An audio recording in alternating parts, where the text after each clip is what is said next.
ಸಂಬಂಧಗಳ ಸುಧಾರಣೆ. ಕಬೀರ್ ಆಫೀಸ್ನಲ್ಲಿದ್ದ.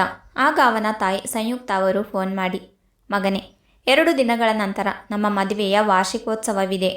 ನೀವೆಲ್ಲರೂ ಮನೆಗೆ ಬರುತ್ತೀರಲ್ಲವೇ ಎಂದು ಕೇಳಿದರು. ಕಬೀರ್ ಸ್ವಲ್ಪ ಯೋಚಿಸಿ, ಹೌದು ಅಮ್ಮ, ಬರುತ್ತೇನೆ, ನೀನು ಚಿಂತೆ ಮಾಡಬೇಡ ಎಂದನು. ಸಂಯುಕ್ತ ಅವರು ಮಗನ ಮಾತು ಕೇಳಿ ಖುಷಿಯಾದರು. ವಾಸ್ತವವಾಗಿ ಕಬೀರ್ನ ಹೆಂಡತಿ ಶ್ವೇತಾ ಅಡುಗೆಯನ್ನು ತುಂಬ ಚೆನ್ನಾಗಿ ಮಾಡುತ್ತಿದ್ದಳು. ಮನೆಯಲ್ಲಿ ಯಾವುದೇ ದೊಡ್ಡ ಸಮಾರಂಭವಿದ್ದರೂ ಸಂಯುಕ್ತ ಅವರು ಅವಳನ್ನೇ ಅಡುಗೆ ಮಾಡಲು ಹಚ್ಚುತ್ತಿದ್ದರು. ಆದರೆ ಅಷ್ಟು ಜನರಿಗೆ ಅಡುಗೆ ಮಾಡಿ ಮಾಡಿ ಶ್ವೇತಾ ತುಂಬ ದಣಿದು ಹೋಗುತ್ತಿದ್ದಳು. ಕಬೀರ್ ಮನೆಗೆ ಬಂದು ಹೆಂಡತಿಗೆ ಹೇಳುತ್ತಾನೆ, ಅಮ್ಮ ಮದುವೆಯ ವಾರ್ಷಿಕೋತ್ಸವಕ್ಕೆ ಕರೆದಿದ್ದಾರೆ ಎಂದು ಹೇಳಿದಾಗ ಶ್ವೇತಾ ಬರಲು ಸ್ಪಷ್ಟವಾಗಿ ನಿರಾಕರಿಸಿದಳು.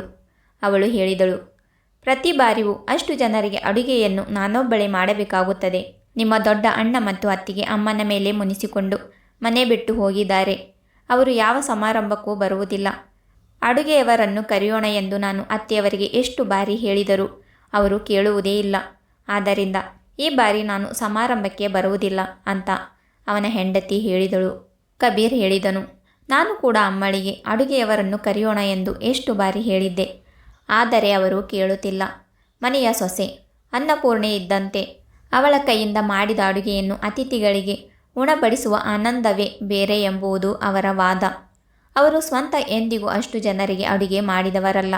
ಆದರೆ ನಿನ್ನನ್ನು ಮಾತ್ರ ಸದಾ ಕಷ್ಟಕ್ಕೆ ದೋಡುತ್ತಾರೆ. ಆಗ ಶ್ವೇತಾ, ಮತ್ತೇನು, ಇಷ್ಟು ಬಿಸಿಲಿನಲ್ಲಿ ಅಡುಗೆ ಮನೆಯಲ್ಲಿ ಕೆಲಸ ಮಾಡಿ ನನಗೆ ಹುಚ್ಚು ಹಿಡಿಯುತ್ತದೆ. ಆದ್ದರಿಂದ ನೀವೊಬ್ಬರೇ ಹೋಗಿ ಬನ್ನಿ ಎಂದಳು. ಮಾರನೇ ದಿನ ಬೆಳಗ್ಗೆ ಕಬೀರ್ ಬಸ್ ಹತ್ತಿ ಸಂಜೆಯ ವೇಳೆಗೆ ಮನೆಗೆ ತಲುಪಿದನು. ಮಗ ಒಬ್ಬನೇ ಬಂದಿರುವುದನ್ನು ಕಂಡು ಸಂಯುಕ್ತ ಅವರು ಆಶ್ಚರ್ಯಪಟ್ಟರು. ಅಲ್ಲ ಕಂದ, ನಿನ್ನ ಹೆಂಡತಿಯನ್ನು ಕರೆತರಲಿಲ್ಲವೇ? ಇಷ್ಟು ಬಿಸಿಲಿನಲ್ಲಿ ಅಡುಗೆಯನ್ನು ಯಾರು ಸಂಭಾಳಿಸುತ್ತಾರೆ ಎಂದು ಕೇಳಿದರು. ಅವನು ಹೇಳಿದನು, ಇಲ್ಲ ಅಮ್ಮ, ಅವಳು ಬರಲಿಲ್ಲ. ಇಷ್ಟು ಬಿಸಿಲಿನಲ್ಲಿ ಒಬ್ಬಳೇ ಅಷ್ಟು ಕೆಲಸ ಮಾಡಲು ಅವಳಿಂದ ಸಾಧ್ಯವಿಲ್ಲ ಅಂತ ಮಗ ಹೇಳುತ್ತಾನೆ. ಆಗ ಅವನ ತಾಯಿ ವ್ಯಂಗ್ಯವಾಗಿ, ಹೌದು ಹೌದು, ನಿನ್ನ ಹೆಂಡತಿ ಈಗ ಹೂವಿನ ಕುಮಾರಿಯಾಗಿದ್ದಾಳೆ. ದೊಡ್ಡ ಸೊಸೆ ಮೊದಲೇ ನಾಲಾಯಕ ಆಗಿದ್ದಳು. ಈಗ ಸಣ್ಣ ಸೊಸೆಯ ಬಣ್ಣವು ಬದಲಾಗುತ್ತಿದೆ. ಇಬ್ಬರು ಸೊಸೆಯರಿದ್ದರೂ ನನ್ನ ಖುಷಿಯಲ್ಲಿ ಭಾಗಿಯಾಗಲು ಯಾರೂ ಬರಲಿಲ್ಲ. ನನ್ನ ಹಣೆಬರವೇ ಸರಿಯಿಲ್ಲ ಎಂದು ದೂಷಿಸುತ್ತಿದ್ದರು. ಅದಕ್ಕೆ ಮಗ ಕಟುವಾಗಿ ಉತ್ತರಿಸಿದನು, ಅಮ್ಮ, ನನ್ನ ಹೆಂಡತಿ ಕೇವಲ ಅಡುಗೆ ಮಾಡುವ ಅಡುಗೆಯವಳೇ. ಅವಳು ಇಲ್ಲಿಗೆ ಬಂದಾಗಲೆಲ್ಲ ನೀನು ಅವಳಿಂದ ಮನೆಯ ಎಲ್ಲ ಕೆಲಸ ಮಾಡಿಸುತ್ತೀಯ.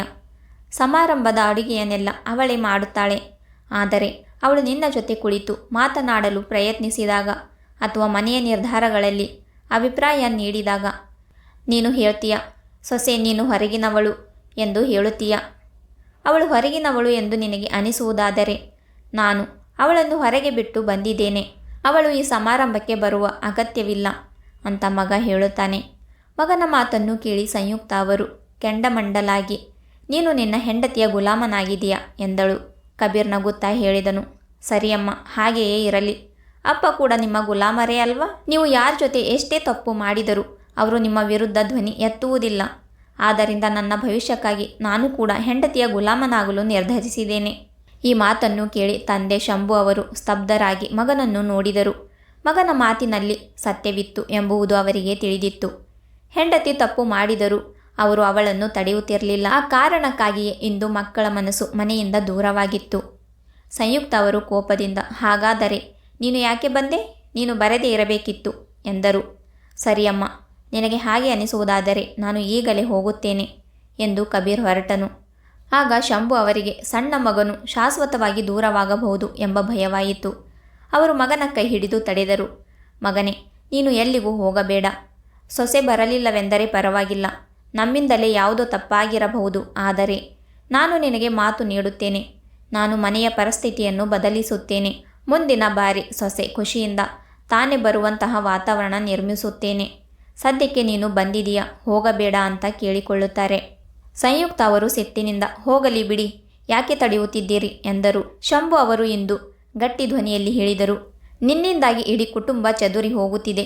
ಆದರೂ ನಾನು ನಿನ್ನ ಮಾತನ್ನೇ ಕೇಳಬೇಕೇ? ನಿನ್ನ ಮುಂದೆಯೇ ಮಗ ನನ್ನನ್ನು ಹೆಂಡತಿಯ ಗುಲಾಮ ಎಂದು ಕರೆದದ್ದು ನಿನಗೆ ಇಷ್ಟವಾಯಿತೇ? ನಿನ್ನ ಮಗ ಹೆಂಡತಿಯ ಮಾತನ್ನು ಕೇಳಿದರೆ ನಿನಗೆ ಕೆಟ್ಟದಾಗಿ ಅನಿಸುತ್ತದೆ. ಹಾಗಾದರೆ ನಾನು ಮಾತ್ರ ಪ್ರತಿ ಬಾರಿಯೂ ನಿನ್ನ ಮಾತನ್ನೇ ಕೇಳಬೇಕು ಎಂದು ನೀನು ಯಾಕೆ ನಿರೀಕ್ಷಿಸುತ್ತಿದೆಯಾ? ನಿನ್ನ ಇಷ್ಟದಂತೆ ನಡೆದು ನೋಡಿದಾಯಿತು. ದೊಡ್ಡ ಮಗ ಮತ್ತು ಸೊಸೆ ಮೊದಲೇ ಮನೆ ಬಿಟ್ಟು ಹೋಗಿದ್ದಾರೆ. ಈಗ ಸಣ್ಣ ಮಗ ಮತ್ತು ಸೊಸೆ ಕೂಡ ದೂರವಾಗುತ್ತಿದ್ದಾರೆ. ನಿನಗೆ ವೃದ್ಧಾಪ್ಯದಲ್ಲಿ ಒಬ್ಬಳೇ ಇರಬೇಕಾ? ನನಗೆ ಏನಾದರೂ ಆದರೆ ಈ ಖಾಲಿ ಗೋಡೆಗಳ ಮೇಲೆ ನಿನ್ನ ಆದೇಶ ನಡೆಸುತ್ತೀಯ. ಅವರಿಗೆ ಏನು ಮಾತನಾಡಲು ಸಾಧ್ಯವಾಗಲಿಲ್ಲ. ಶಂಭು ಅವರು ಮುಂದುವರಿಸಿದರು. ನೀನು ಮದುವೆಯ ವಾರ್ಷಿಕೋತ್ಸವ ಆಚರಿಸುತ್ತಿದ್ದೀಯ. ಆದರೆ ಸಂಸಾರವನ್ನು ಹೇಗೆ ಉಳಿಸಿಕೊಳ್ಳಬೇಕು ಎಂದು ನಿನಗೆ ಗೊತ್ತಿಲ್ಲ. ಪಾರ್ಟಿಗೆ ಸಾವಿರಾರು ಅತಿಥಿಗಳು ಬರುತ್ತಾರೆ. ಆದರೆ ಮನೆಯ ಮಕ್ಕಳೇ ಇಲ್ಲದಿದ್ದರೆ ಜನ ಏನು ಅಂದುಕೊಳ್ಳುತ್ತಾರೆ ಎಂದು ಯೋಚಿಸಿದೆಯಾ ಅಂತ ಹೆಂಡತಿಗೆ ಕೇಳುತ್ತಾರೆ. ಸಂಯುಕ್ತ ಅವರು ಮೌನವಾದರು. ಆಗ ಶಂಭು ಅವರು ತಕ್ಷಣ ಫೋನ್ ತೆಗೆದು ಸೊಸೆ ಶ್ವೇತಾಗೆ ಕರೆ ಮಾಡಿದರು. ಸೊಸೆ, ಈ ಮನೆಯಲ್ಲಿ ನಿನಗೆ ಆದ ಅನ್ಯಾಯಕ್ಕಾಗಿ ನಾನು ಕ್ಷಮೆ ಕೇಳುತ್ತೇನೆ. ನಾನು ಬದುಕಿರುವವರೆಗೆ ನಿನಗೆ ಇನ್ನು ಮುಂದೆ ಯಾವುದೇ ತೊಂದರೆ ಆಗದಂತೆ ನೋಡಿಕೊಳ್ಳುತ್ತೇನೆ. ದಯವಿಟ್ಟು ನಾಳೆಯ ಸಮಾರಂಭಕ್ಕೆ ಬಾ. ನೀವಿಲ್ಲದಿದ್ದರೆ ನಾನು ವಾರ್ಷಿಕೋತ್ಸವವನ್ನೇ ಆಚರಿಸುವುದಿಲ್ಲ. ನೀನು ಅಡಿಗೆ ಮಾಡಬೇಕಿಲ್ಲ. ನಾನು ಅಡಿಗೆಯವರನ್ನು ಕರೆಯುತ್ತೇನೆ ಎಂದು ಗದ್ಗದಿತ ಕಂಠದಲ್ಲಿ ಹೇಳಿದರು. ಮಾವನ ಮಾತಿಗೆ ಶ್ವೇತಾಳ ಮನಸ್ಸು ಕರಗಿತ್ತು. ಅವಳು ಮೆಲ್ಲನೆ, ಸರಿ ಮಾವಯ್ಯ, ನಾನು ಬರುತ್ತೇನೆ, ನೀವು ಚಿಂತೆ ಮಾಡಬೇಡಿ ಎಂದಳು.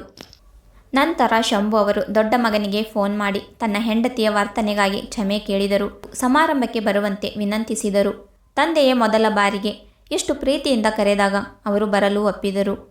ಶಂಭು ಅವರು ಹೆಂಡತಿಗೆ ಹೇಳಿದರು, ಈಗ ಸಮಾರಂಭದ ತಯಾರಿಯನ್ನು ನಾನು ನನ್ನ ಇಷ್ಟದಂತೆ ಮಾಡುತ್ತೇನೆ. ನೀನು ಕೇವಲ ಅಲಂಕಾರ ಮಾಡಿಕೊಂಡು ಕೇಕ್ ಕತ್ತರಿಸಲು ಬಂದರೆ ಸಾಕು. ಅವರು ಅಡುಗೆಯವರನ್ನು ಮತ್ತು ಡೆಕೋರೇಷನ್ ಅವರನ್ನು ಕರೆಸಿದರು. ಮಾರನೆಯ ದಿನ ಬೆಳಗ್ಗೆ ದೊಡ್ಡ ಮಗ, ಸೊಸೆ ಮತ್ತು ಸಣ್ಣ ಸೊಸೆ ಎಲ್ಲರೂ ಮಕ್ಕಳೊಂದಿಗೆ ಮನೆಗೆ ಬಂದರು.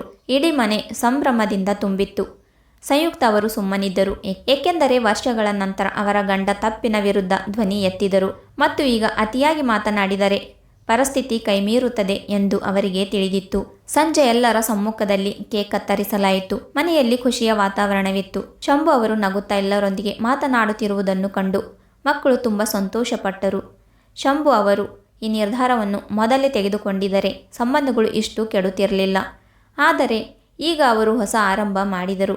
ಈ ಕಥೆಯು ಒಂದು ಮಾಧ್ಯಮ ವರ್ಗದ ಕುಟುಂಬದಲ್ಲಿ ನಡೆಯುವ ಅಧಿಕಾರ ಚಲಾವಣೆ ಮತ್ತು ಸಂಬಂಧಗಳ ಬಿರುಕಿನ ಸುತ್ತ ಸುತ್ತುತ್ತದೆ.